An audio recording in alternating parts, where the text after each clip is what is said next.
Hi there, I'm Gavin Harrison, Hey guys, Nick Johnston here. and the first question basically is, how did we meet? Well, geez, I met you. I know exactly how we met.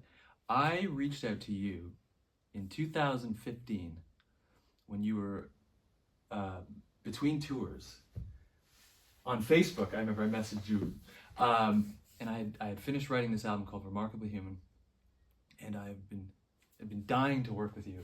I was, big fan, of course, and I reached out, and you had enough time in your schedule to make it work, and then I remember we would Zoom every day. It was real early in Toronto. I'd get up at like 5 o'clock in the morning, just like Christmas morning every day. I'm like, oh, I get to do this again, and it just kind of went from there. And I think every time I finished a record, I would send you like, hey, would you be interested to play? And just timing or schedule didn't work out. And then I reached out to you again in about 2021, Right. 2022, with a new record. And then it just kind of kept evolving. And then I reached out again and said, hey, I think we maybe have something here. Do you want to try and make a record together? That's right. And that was about a year and a half ago, I think. Yeah, That's right. I remember playing on Remarkably Human, and you're right. From 2014 to 2021, I was very busy with King Crimson, and then I joined Pineapple Thief. So my touring schedule was absolutely crazy. I remember that, yeah. But that's right. That was a really great record to play on, and my memory of it when we worked on the next record, our relationship kind of developed, and we were kind of getting more experimental. And I said to you, hey, why don't I send you some drum ideas, right? Because I've always got, I don't know what your writing process is, but I normally like to improvise. Mm-hmm. And I improvise when I'm practicing the drums. And occasionally I find something that I think, oh, I don't think I've played that before. It sounds like something new is happening and interesting, because I've been playing drums a long time, so I know all my pitfalls and all the things I always go to. So when I'm improvising on the drums, I'll occasionally play something I think, oh, hang on, there's a seed of an idea here. And I think when you've worked in a sort of creative environment for a very long time, that first seed is the most important. Absolutely. Because with good, or at least experienced technique, you know how to develop an idea, how to extrapolate an idea and open it up, and then sometimes it turns into a much better idea. But without that first seed of an idea, it's very hard to just stare at a blank canvas and think, wow, what am I going to do today? Absolutely. In fact, that's kind of interesting, because when we had talked about doing this, I had about a month. I was home for about a month, and I decided, okay, I'm going to take advantage of this. And I wrote all this music, and I remember I kept sending it to you, and you're like, oh, it's cool. And then ultimately we were like, well, wait a minute, you didn't write any of it. Yeah. It was just me sending you songs. So my big question with that is, when you were sending me all those files of these amazing drum loops, were those archived, or was that stuff you're always always working on? You have these folders just filled with these brilliant, and every loop had like this design element to it too. Yeah. This functional kind of, almost like a system of like how it kind of looped back on itself. Just these amazing musical drum loops. Well, normally I have no, they weren't archival stuff. Normally I have a system, which is I've tried to find something new and interesting, a rhythm that I haven't played before, or I probably haven't heard anyone play before. And then I think, okay, this has got something interesting in it, in its design. I like this. It could be in an odd time signature. Yeah. And so I'll record that, and I'll say, all right, this is loop A. It could be 8 bars long, 16 bars long. Quite often the actual idea is in a 2 or 4 bar chunk, but I'll just play a few of them. And then I'll think, okay, if the person I'm working with likes that, let's give them, they might work on that for an hour and think, now what? So, okay, let me give them what I think might be, you know, a second verse Yeah. or a chorus or another section, which could be in a different time signature, but at the same tempo. Right.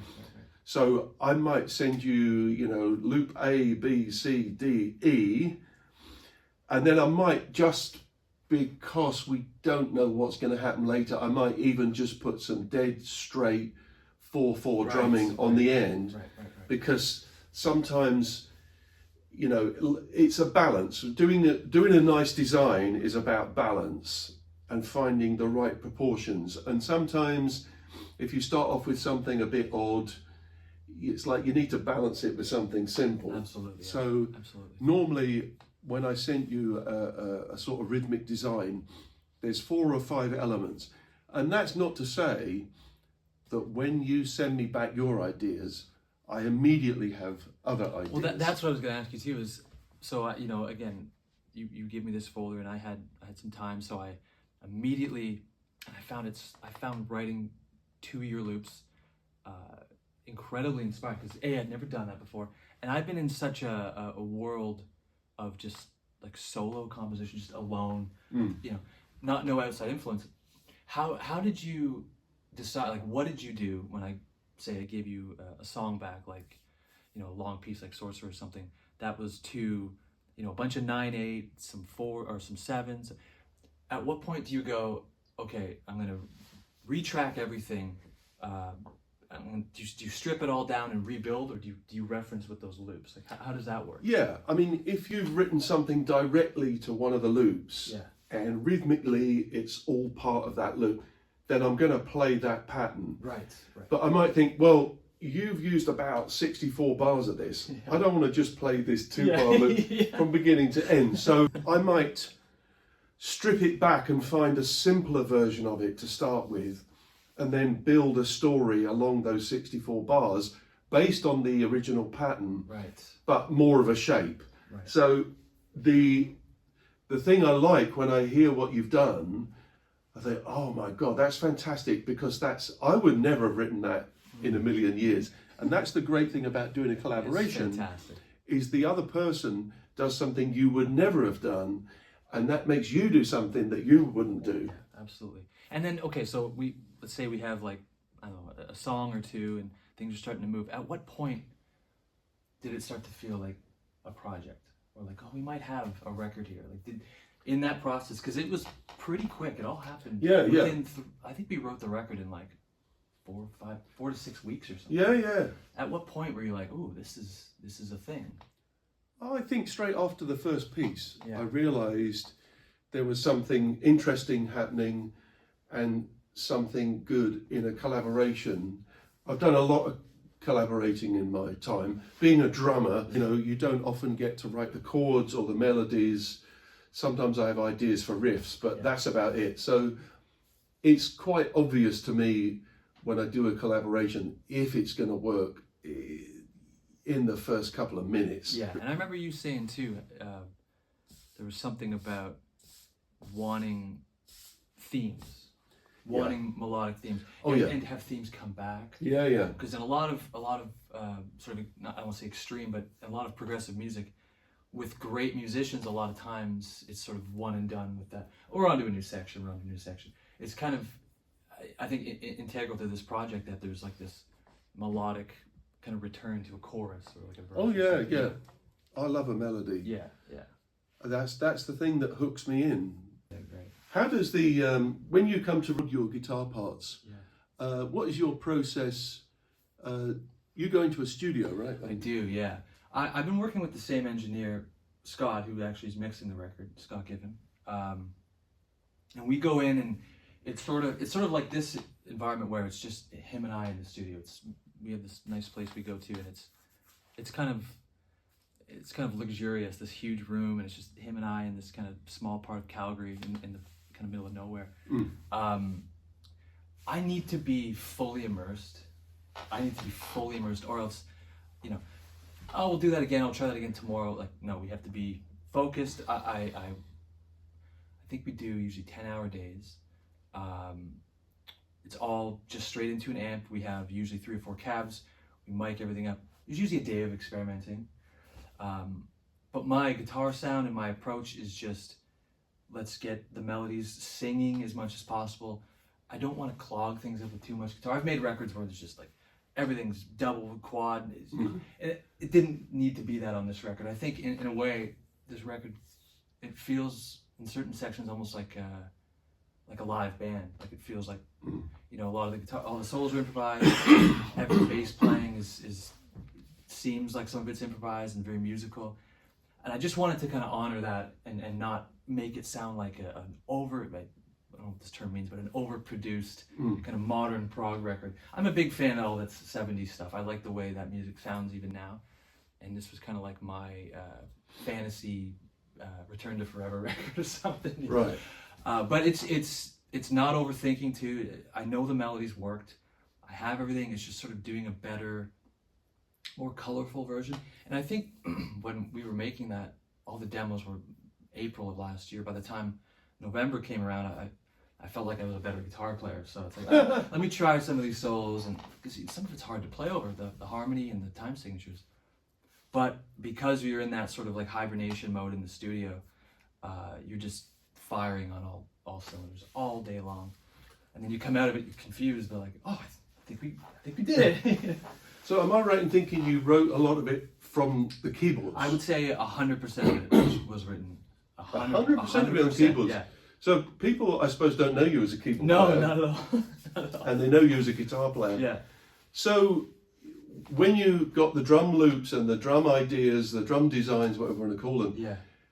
you first went to what? Absolutely. The First piano, went to the piano. So I would drag your loops into my DAW, just Studio One I used, and it was so much fun just kind of auditioning, because you gave me so much stuff.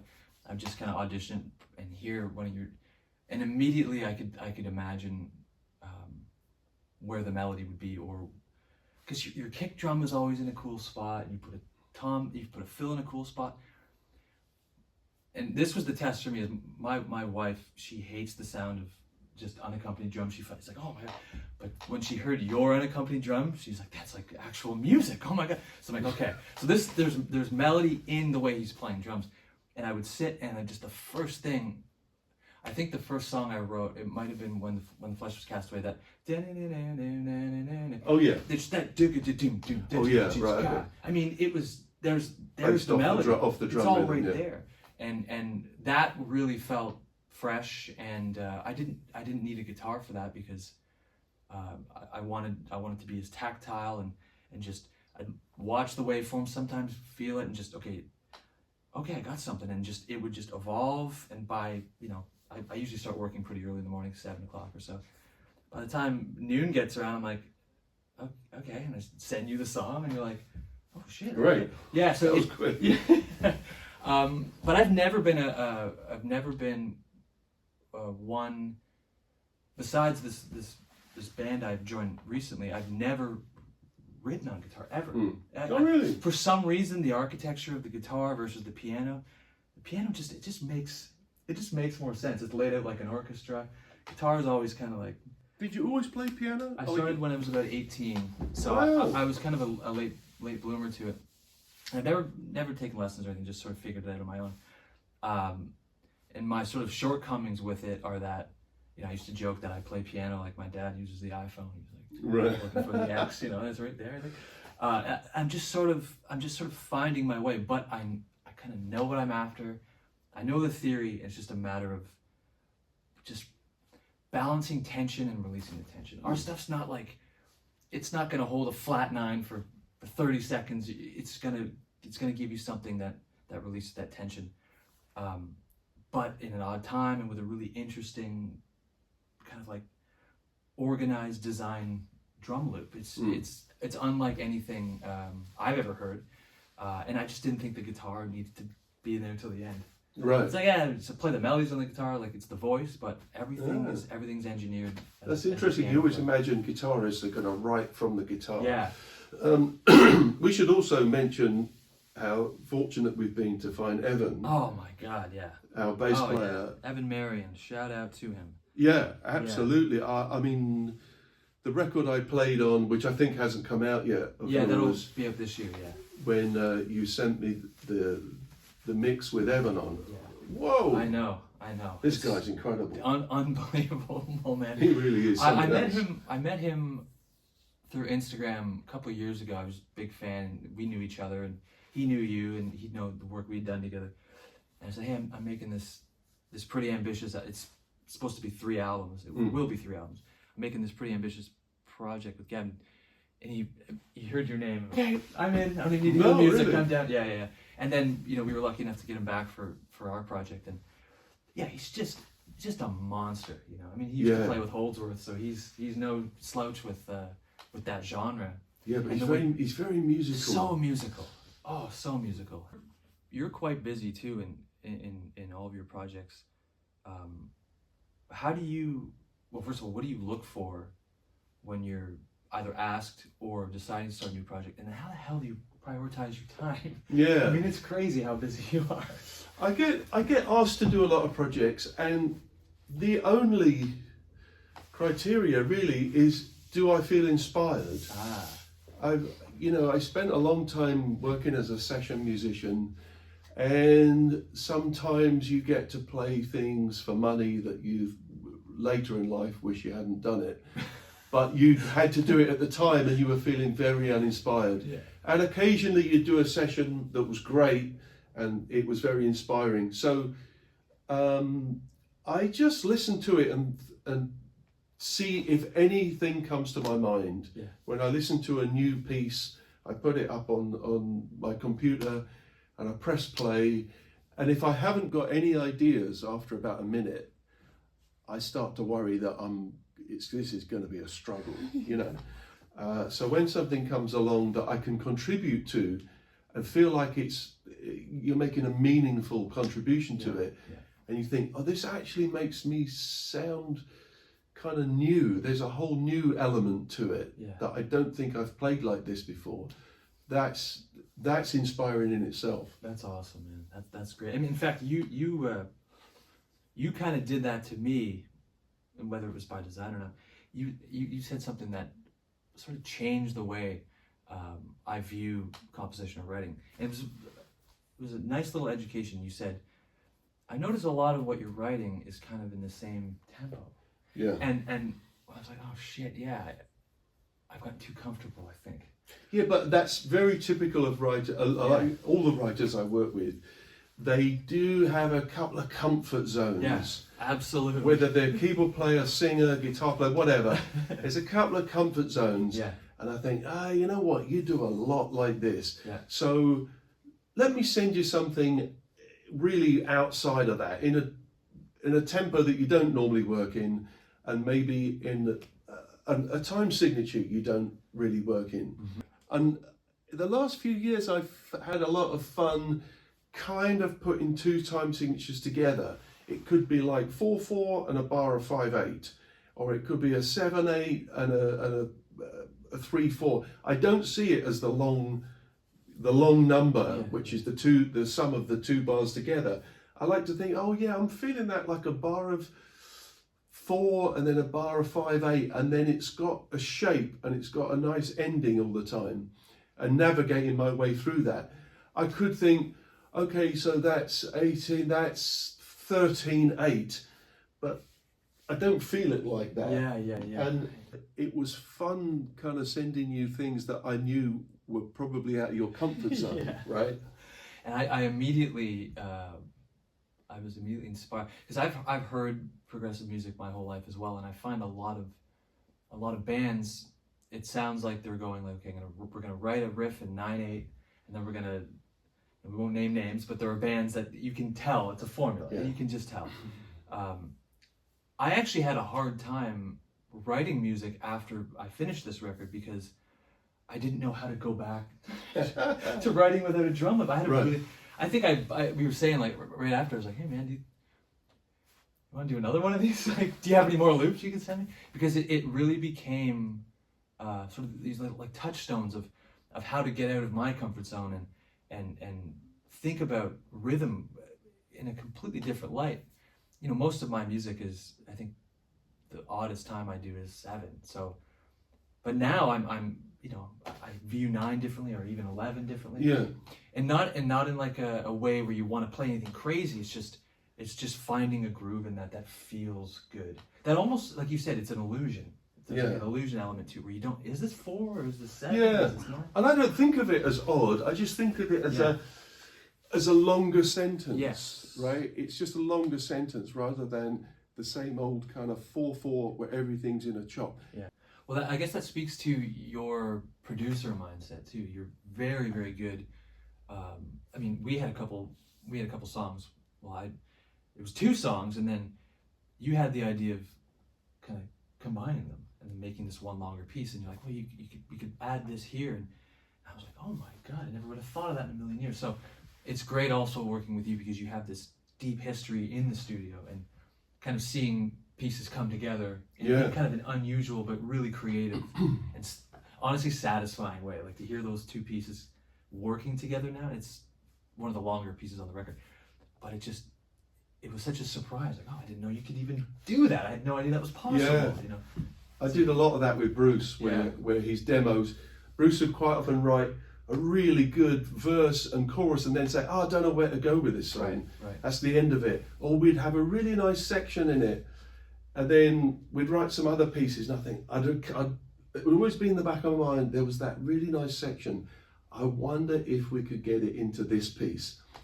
Or if we get it into this piece, we could go back and do the verse and chorus from the song that we abandoned, and we can turn it, you know, in the middle of a long piece, we can actually turn the whole piece into another song. Yeah, that's nice. And that's nice. I was lucky as a session musician to work with a lot of really good arrangers who would have genius ideas like that. And I would just be there as the drummer thinking, God, that was a great idea. Yeah. You had a lot of those on the record. On the record we did. I think it's always impressive when you're witnessing a good idea, that first of all you recognise it as good, and you think, wow, why didn't I think of that? I couldn't see that coming. Yeah. Sometimes it's accidental, you just stumble across something. Yes. And sometimes you later think, how on earth did I think of that? That is just really weird that it comes round. Yeah. You just happen to be at your instrument, or you happen to be sitting there at the right time, or something. I don't know what it is either. Something really odd happened, or something accidental happened, Yeah. and it gave you that idea. So, well, let's wrap this up. Yeah, let's wrap it up. It's been fun to discuss the record with you. Yeah, It's been a lot of fun making it. Yeah, we spent the whole day yesterday shooting some video and stuff. It's all there now, you know. Yeah. So I don't know when this is going to come out. It might even be out when this is out, but if not, we're thinking spring, summer kind of thing. Yep. Yeah. I guess if you follow us on Instagram, Facebook, etc., we will make some announcements. Yes. And look out for it. It'll be called Early Mercy. Yes. Under Harrison, Johnston, the nice slash, and then that'll be like it. 2 solicitors. That's right. Great stuff. Cool, man. Thanks, Nick.